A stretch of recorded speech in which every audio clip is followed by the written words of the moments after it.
next 12 months, particularly in households without a mortgage. For example, the share of these households that are behind on credit card or auto loan payments has continued to go up. Among households with a mortgage, about 60% are facing renewal this year or next. Most of those renewing will see their payments rise because they took out their mortgage during the pandemic when rates were at historic lows. But the average increase in payment will be smaller than we expected a year ago. Still, if a large shock causes job losses, it'll be harder for some households to keep up with their debt payments. A prolonged trade war may be that shock. It would cause demand for Canadian exports to fall.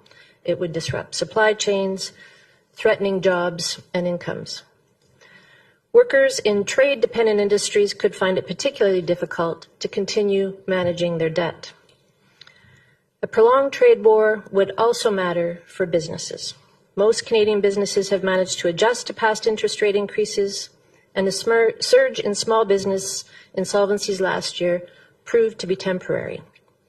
But businesses in trade-related sectors, especially those with high debt, low profitability or cash reserves, could also fall behind on debt payments. But if credit losses occur on a large enough scale, banks could cut back on lending in response. Struggling households and businesses would then have less access to credit to get through tough times. This cycle could exacerbate the economic downturn.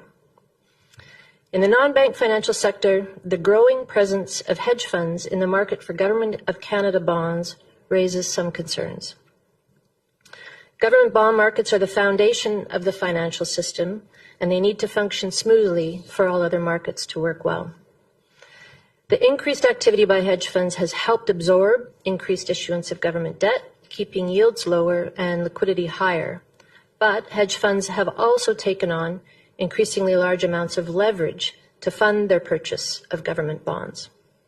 And this makes them more likely to pull back from these crucial markets in periods of stress, introducing added volatility.